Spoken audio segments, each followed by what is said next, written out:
Assalamu alaikum everyone. I hope students you all are fine. So this is Saif Ahmed, your physics teacher, and I welcome you all to my YouTube channel FireCraft. So students, this is the last lecture of our chapter work, energy and power. So let's start from the first question. A 100 motor raises 10 kg water to the height of 5 meter in 8 seconds. Find energy input to motor. Okay so students, आपको basically क्या given है, एक motor given है, ठीक है। यहाँ पे imagine कर लो मोटर लगी हुई है और ऑब्वियसली वो मोटर किसी न किसी पावर की होगी, उसके स्पेसिफिक एक वैल्यूज़ होंगी पावर की, करंट की, वोल्टेज की। सो इस पावर, ये जो मोटर है ये पावर जनरेट करती है 100 वॉट की। क्लियर हो गया? इसका मतलब है कि 100 जाउल वर्क डन करती है पर सेकंड में। क्लियर? इसकी एबिलिटी है। और जब ये वाटर को रेज करती है स्टूडेंट्स, तो किस हाइट तक रेज करती है वाटर को? वाटर को रेज कर रही है 5 metre. Okay, so this height is 5 metre. Okay, कितने सेकंड में कर रही है स्टूडेंट्स? ये कर रही है 8 सेकंड के अंदर अंदर। क्लियर हो गया? ये वाटर हो गया and time you are given with time is 5 second. Find the energy input to motor. Energy find out करनी है जो कि मोटर प्रोवाइड कर रही है किस चीज़ को? वाटर को। क्या करने के लिए? रेज करने के लिए। क्लियर हो गया? इनपुट एनर्जी फाइंड आउट करनी। दैट्स मीन आप यूज करोगे formula students, power is energy divided by time. So आपने क्या फाइंड आउट करना है? आपने तो फाइंड आउट करना है एनर्जी फाइंड आउट करनी है ना। सो एनर्जी फाइंड आउट करने के लिए आपको क्या करना पड़ेगा स्टूडेंट्स? पावर को टाइम से मल्टीप्लाई कर दोगे तो आपके पास क्या आ जाएगी? इनपुट एनर्जी आ जाएगी। क्लियर? ये इनपुट एनर्जी वही एनर्जी होगी जो कि इस मोटर को दी जाएगी, और ऑब्वियसली ये एक इलेक्ट्रिकल एनर्जी होगी। ये एनर्जी जितनी भी होगी इससे पावर आ जाएगी 100 वॉट की, और देन ये जो मोटर है ये फिर एनर्जी, यूजफुल आउटपुट एनर्जी बनाएगा। क्या करने के लिए? इस वाटर को रेज करने के लिए। All clear? So now energy is power multiply time. So आप इस पावर की वैल्यू को 100 को मल्टीप्लाई कर दो, किससे? 8 से मल्टीप्लाई कर देंगे स्टूडेंट्स, तो आपके पास एनर्जी इनपुट आ जाएगी जो कि कितनी आएगी? 800 जाउल आ जाएगी। 800 जाउल आ गई। अब याद रखिएगा स्टूडेंट्स, ये जो एनर्जी इसको मिल रही है, इनपुट एनर्जी, ये कितनी है? EN लिख रहा हूँ, ये है 800 जूल्स एनर्जी है जो कि आप इस मोटर को प्रोवाइड कर रहे हो। अब देखते ये हैं कि कितनी एनर्जी को ये यूटिलाइज करती है। क्या करने के लिए? यूजफुल एनर्जी बनाने के लिए। ओके, सो हम डिफरेंट कलर यूज कर लेते हैं। Now you have to find out increase in GPE of water. तो सबसे पहले तो GPE फाइंड आउट करते हैं ना, बाकी कॉन्सेप्ट फिर बाद में देखते हैं। So GPE is equal to mgh, and now GPE is equal to, what is the value of m? It's 10 kg, 10, and now height is 5 metre. Okay, so students क्या आंसर आ रहा है इसका? इसका आंसर आ रहा है 500 जाउल। इसका आंसर आ रहा है। अब स्टूडेंट्स आपने ज़रा बहुत ध्यान से मेरी बात को समझना है, ठीक है? देखिएगा ज़रा ध्यान से। इनपुट एनर्जी कितनी मिल रही है? 800 जाउल। ये एनर्जी कौन सी है? जो कि आप इलेक्ट्रिकल एनर्जी प्रोवाइड कर रहे हो। किस चीज़ को? इस मोटर को। क्या करने के लिए? वाटर को रेज करने के लिए, 5 मीटर हाइट पे पहुंचाने के लिए। अब होना तो ये चाहिए था कि आप जितनी एनर्जी दे रहे थे इनपुट पे, उतनी आपको पोटेंशियल एनर्जी भी वाटर की मिल जाती। दैट्स मीन पोटेंशियल एनर्जी का भी आंसर कितना होना चाहिए था स्टूडेंट्स? इसका भी आंसर तो 800 होना चाहिए था। ये 800 नहीं है, कितना है? 500।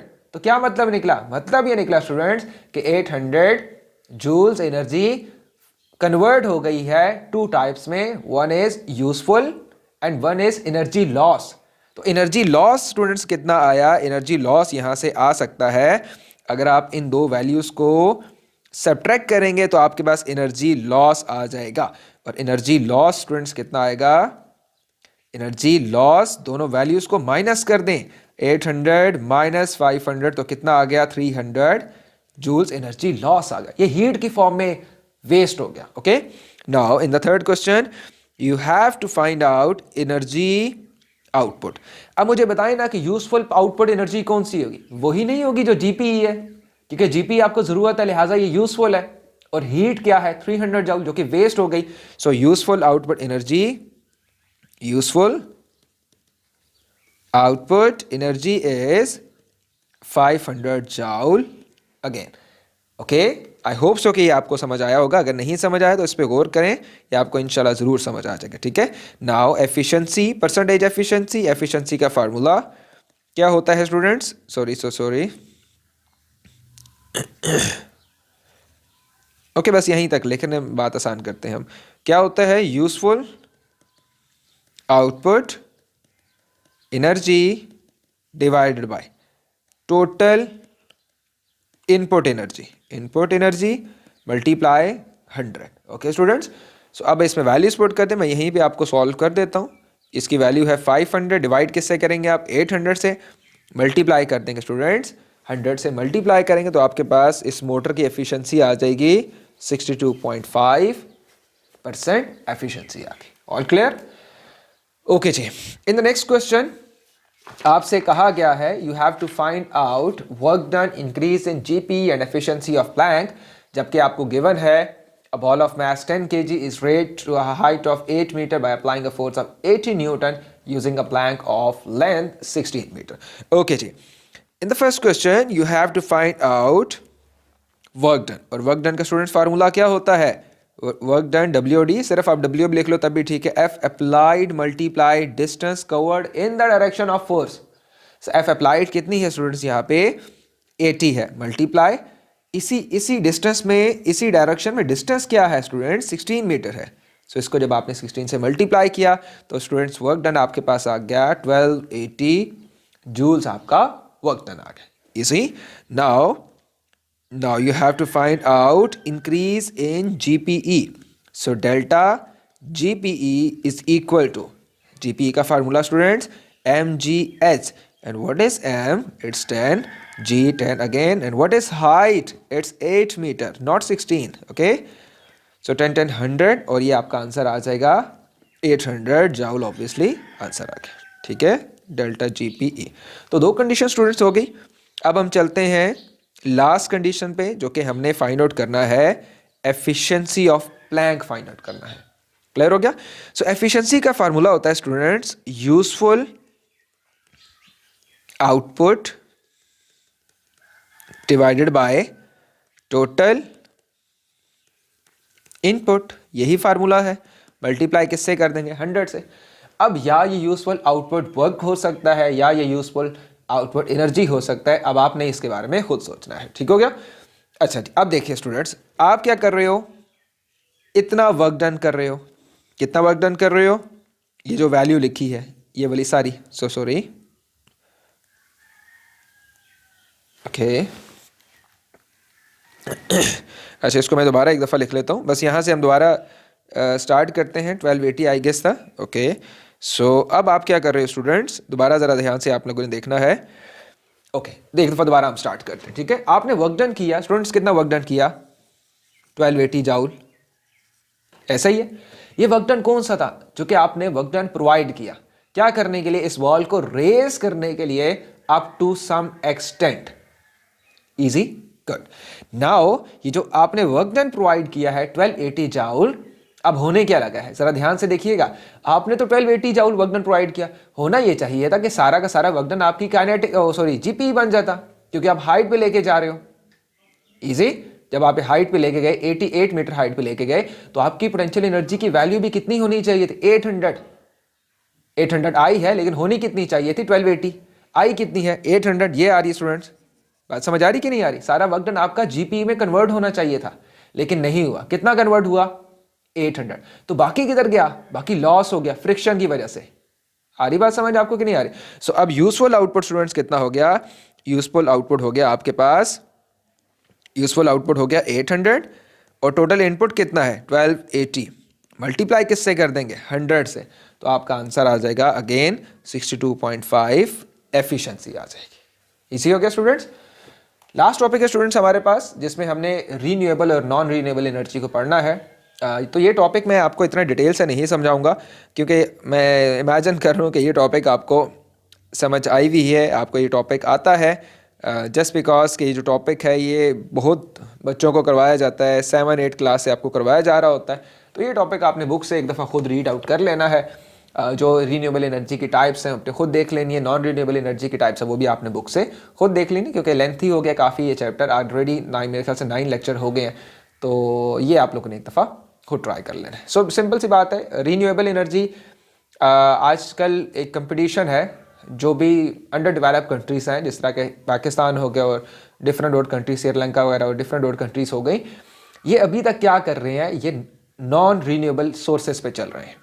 ठीक हो गया, दैट्स मीन कि हम अपनी गैस को लगातार खर्च कर रहे हैं, हम अपने कोल मिनरल्स को यूज़ करते जा रहे हैं, लगातार यूज़ करते हैं, अपने ऑयल को ख़त्म करते जा रहे हैं, गैसेस को ख़त्म करते जा रहे हैं, नेचुरल गैस को ख़त्म करते जा रहे हैं, और एक दिन आएगा ये गैसेस ख़त्म हो जाएंगे। लेकिन जो प्रॉपर डेवलप कंट्रीज़ हैं उन्होंने हमसे बहुत पहले से प्लान बना लिया कि हमने नॉन रीन्यूएबल पे नहीं चलना, क्योंकि वो इन्वायरमेंटली फ्रेंडली भी नहीं है, कॉस्टली भी नहीं है, ख़त्म हो जाएंगी, हाथ पे हाथ धरे नहीं बैठ सकते। तो उन्होंने क्या किया कि ऐसे सोर्सेज पे गए जो कि रीन्यूएबल एनर्जी थी, ओके, जिसमें आपका सबसे बड़ा सोर्स आता है सनलाइट का, उसके बाद सोर्स आता है आपका वाटर का, सी का आता है, और बहुत से डिफरेंट ऐसे एस्पेक्ट्स आते हैं जिनकी मदद से आप एनर्जी को ले सकते हैं। तो एक आपके पास रीन्यूएबल एनर्जी हो सकता है जो कि will never run out, okay, जबकि non renewable they will run out. और ऑब्वियसली लोड शेडिंग भी आपको देखा है ना, गैसेस की लोड शेडिंग हो रही होती है, इलेक्ट्रिसिटी की स्टार्ट हो जाती है समर्स में। कैन बी रीयूज किया जा सकता है, इजी है कि नहीं है? इसको रीयूज नहीं किया जा सकता, जब एक दफा आप यूज कर लो मामला खत्म हो जाएगा। Easy, safe for the environment, adverse effect on the environment. I hope so ये सारी बातें आपको पता होंगी, किस तरह कार्बन डाइऑक्साइड निकलती है, किस तरह वहाँ पे नहीं निकलती, ये सारी बातें आई होप सो कि आपको पता होंगे। सन से लेते हैं, विंड से लेते हैं, वाटर से लेते हैं, वाटर की थर्मल एनर्जी को यूज़ कर रहे होते हैं कुछ कंट्रीज़ में, ठीक हो गया, और वेस्ट प्रोडक्ट की को यूज़ करके दोबारा एनर्जी में कन्वर्ट किया जा रहा होता है। इसी तरह कोल हो गया, गैस हो गया, ऑयल, फॉसिल फ्यूल्स, ये चीज़ें हम यूज़ कर करके ख़त्म करते जा रहे हैं। आई होप सो कि ये लेक्चर स्टूडेंट्स आपको समझ आया होगा। इसको शॉर्ट जानबूझ के रखें क्योंकि ऑलरेडी काफ़ी लेक्चर्स हो गए हमारे इस चैप्टर पे। बाकी इसमें जो चीज़ें हैं नॉन रीन्यूएबल की, बुक से एक दफ़ा रीड आउट कर लीजिएगा। आई होप सो कि आपको अंडरस्टैंडिंग हो जाएगी। अगर कोई चीज़ नहीं समझ आएगी तो अगेन कमेंट सेक्शन में बताइएगा, और अगर ज़रूरत मुझे वाकई फील हुई कि वो टॉपिक्स भी इंक्लूड कर देने चाहिए लेक्चर में, तो एक लेक्चर मैं अगेन अपलोड कर दूंगा। अदरवाइज़ वो टॉपिक खुद पढ़ लें। यहाँ तक मेरे ख्याल से हमने काफ़ी कुछ कवर कर लिया है, 98% कवर कर लिए, 2% अब आप लोगों ने खुद एक दफ़ा बुक रीडिंग कर लेनी है, और किस तरह सोलर एनर्जी क्या होती है, विंड एनर्जी क्या होती है, इसके अलावा कोल गैस क्या होती है, मिनरल्स क्या होती है, इस तरह की चीज़ें आप लोगों ने खुद पढ़ लेनी है, जो कि आई होप सो कि आपको पहले से भी नॉलेज उसकी होगी। तो थैंक यू सो मच, अल्लाह हाफिज़। इंशाल्लाह नेक्स्ट वीडियोस में हम एक नए चैप्टर से स्टार्ट करते हैं। अल्लाह हाफिज़।